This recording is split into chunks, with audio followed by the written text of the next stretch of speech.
అందరికీ వందనాలండి. ఎలా ఉన్నారు? బాగున్నారా? దేవుడు చేసే మేలు కంటికి కనపడవండి, చెవులకు వినపడవండి, హృదయానికి గోసరకు అనమాట అండి. దేవుడు ఎప్పుడు మన జీవితంలో ఎప్పుడు ఎక్కడ ఎలా చేస్తారో ఎవరికీ తెలియదు అనమాట అండి. దేవుడు మేలు చేసిన తర్వాత మనకు తెలుస్తూ ఉంటుంది తప్ప మేలు చేయకముందు మనకి తెలియదు అనమాట అండి. దేవుడు ప్రతి ఒక్కరికి కూడా మేలు చేయాలని చెప్పేసి ఆలోచన కలిగి ఉన్నాడు అనమాట అండి. కాకపోతే మన జీవితంలో ఎప్పుడు ఎక్కడ ఎలా మేలు చేయాలో దేవుడు చేస్తూ ఉంటాడు అనమాట అండి.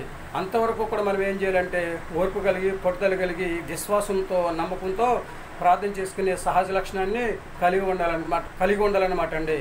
ఏంటి, నా జీవితంలో శ్రమ వెనకాల శ్రమ వచ్చేస్తుందంటండి, ఇబ్బందులు వెనకాల ఇబ్బందులు వస్తూ ఉన్నాయంటండి, ఇరుకులు వస్తూ ఉన్నాయంటండి, బాధలు వెంబడి బాధలు వస్తూ ఉన్నాయండి అని చెప్పేసి మనం అనుకోకూడదు అనమాట అండి.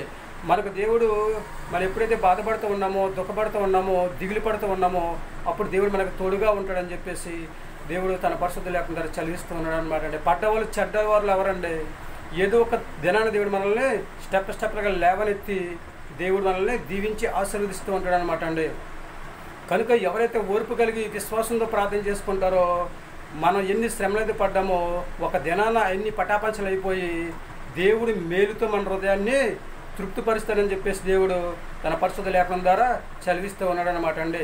కనుక దేవుడు ఇచ్చిన మహా ఉచితమైన కృపను బట్టి, ఆయన కాపుదలను బట్టి మనందరము కూడా దేవుని పిల్లలము కనుక మనకి ఏదైనా శోధన వచ్చినప్పుడు, బాధలు వచ్చినప్పుడు, ఇబ్బందులు వచ్చినప్పుడు విశ్వాసంతో నమ్మిక కలిగి ఓర్పు కలిగి ప్రార్థన చేసుకోగలిగితే కనుక రెట్టింపు ఆశీర్వాదాన్ని, రెట్టింపు ఘనతను, రెట్టింపు ఐశ్వర్యాన్ని దేవుడు మనకిచ్చి బాధల్లో నుండి మనల్ని ఉపశమనం దయచేసి భూమి మీద హాయిగా జీవించేలా దేవుడు చేస్తూ ఉంటాడు అనమాట అండి. ఏమంటారండి? నేను దేవుని పిల్లలమండి, దేవుని మాట వింటామండి, బాధలు వచ్చినా, శ్రమలు వచ్చినా, శోధనలు వచ్చినా, ఇబ్బందులు వచ్చినా దేవుని దూషించకుండా, ద్వేషించకుండా, అవమానపరచకుండా, దేవుని మీద విసుక్కోకుండా చెప్పినట్లుగా ఓర్పు కలిగి, విశ్వాసంతో, నమ్మిక కలిగి, భక్తిగా ఉండి దేవుని శక్తిని ఆశ్రయించి చక్కగా ప్రార్థన చేసుకుని చక్కగా దేవుని మాట విని ఆయన మాట ప్రకారం నడుచుకుంటామని చెప్పేసి ఎవరైతే అంటారో వారందరూ కూడా తల వంచండి, ప్రార్థన చేసుకుందాం. మహాపరిశుద్ధుని పరలోకపు తండ్రి, నీ ఘనమైన పాదాలు లెక్కలని స్తుతిస్తున్నారో, శ్రమ దినంలో తండ్రి స్తుతుందో ఎవరైతే విశ్వాసంతో ప్రార్థన చేసుకుంటారో తండ్రి వారు ఉదయం తండ్రి మేలుతో నింపుతానని చదివించిన దేవుడు తండ్రి నీకు వందనాలు.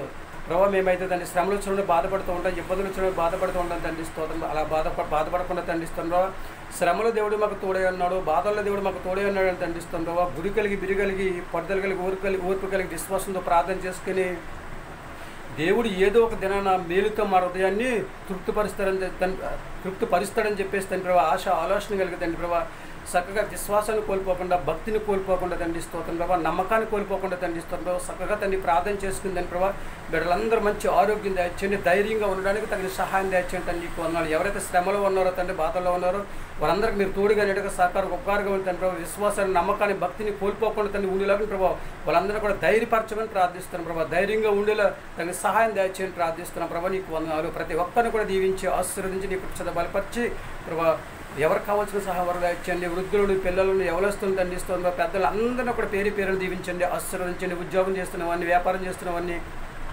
వివాహం కోసం ఎదురు చూస్తున్న ఉన్నవారిని తండ్రి ప్రభావ, గర్భిణీ స్త్రీలను తండ్రి, బాలింతరాలను తండ్రి, సంతానాన్ని పెట్టిన తండ్రి, చేతులు చేసుకుంటున్న వారిని తండ్రి స్తోత్రం ప్రభావ, అలా వాహనాలు నడుపుతున్న వారిని తండ్రి అందరినీ 1 by 1 పేరుని జ్ఞాపకం చేసుకుని ఎవరికి కావాల్సిన వారికి సహాయం దయచేసి తండ్రి మా అందరి యొక్క హృదయాలు తండ్రి ప్రభావ మేలుతో నింపుకునే యోగ్యత మా అందరికీ దయచేయమని, విశ్వాసంతో ప్రార్థన చేసుకునే యోగ్యత మా అందరికీ దయచేయమని, మా ప్రార్థనలకి తండ్రి మా ప్రార్థన ప్రతిఫలం దయచేయమని, మా కొరకు యేసుక్రీస్తు ప్రయాసమైన నామములో వేడుకుంటున్నాం తండ్రి, ఆమేన్. అందరికీ వందనాలండి. త్రియక దేవుని ఆశీర్వాదాలు మీకు తోడుగా ఉండను గాక. దేవుడు మిమ్మల్ని దీవించి ఆశీర్వదించను గాక. దేవుడు ఇచ్చిన మహాఉచితమైన బట్టి దేవుడు మనల్ని తల్లి మరిచినా కానీ మనల్ని దేవుడు మరువడు అనమాట అండి. మనల్ని విడవడు, ఎడబాయిన దేవుడు కనుక దేవుడు మనందరినీ కూడా ప్రేమతో దీవిస్తూ ఉంటాడు, ఆశీర్వదిస్తూ ఉంటాడు, అభివృద్ధి చేస్తూ ఉంటాడు. కనుక మనందరము కూడా శ్రద్ధగా ప్రార్థన చేసుకుంటే దీవులను కూడా శ్రద్ధగానే మనకి దేవుడు పంపిస్తూ ఉంటాడు. కనుక చక్కగా మన బాధను పక్కన పెట్టి విశ్వాసంతో దేవునిందు ప్రార్థన చేసుకుందాం, మంచి ఆరోగ్యాన్ని కలిగి ఉందాం. బాధలు వచ్చాయని చెప్పేసి అస్సలు బాధపడవద్దు, దేవుడు ఉన్నాడు తోడుగా అని చెప్పి ధైర్యంగా ఉండండి. దేవుడు మిమ్మల్ని దీవిస్తూ ఉంటాడు, ఆశీర్వదిస్తూ ఉంటాడు. మీ బాధల్ని ఏదో ఒక దినాన్ని పటాపంచలు చేసి మిమ్మల్ని అందరినీ కూడా ఒక ఉన్నతమైన స్థితిలో ఉంచి భూమి మీద ఆనందంగా జీవించేలా చేస్తూ ఉంటాడు. కనుక అందరము కూడా దేవుని స్తుతిద్దాం, దేవుని ఆరాధిద్దాం, దేవుని గణపరుద్దాం, దేవుని మహింపరుద్దాం. ఏమంటారండి? మీ ఆలోచన మీదే. మనందరిని కూడా దేవుడు దీవిస్తూ ఉంటాడు, ఆశీర్వదిస్తూ ఉంటాడు, అభివృద్ధి చేస్తూ ఉంటాడు. అలాగే మనకి బాధల్లో తోడుగా ఉంటాడు, మేలుతో మన హృదయాన్ని నింపుతాడు, హాయిగా జీవించడం మనల్ని చేస్తూ ఉంటాడు అనమాట అండి. మన దేవుని మాట విని ఆయన నామంలో ప్రార్థన చేసుకుని ఆయన ఎందుకు నమ్మకం కలిగి జీవించి మంచి ఆరోగ్యం సంపాదించుకుని భూమి మీద హాయిగా జీవిద్దామా? ఏమంటారు? మీ ఆలోచన మీదేనండి.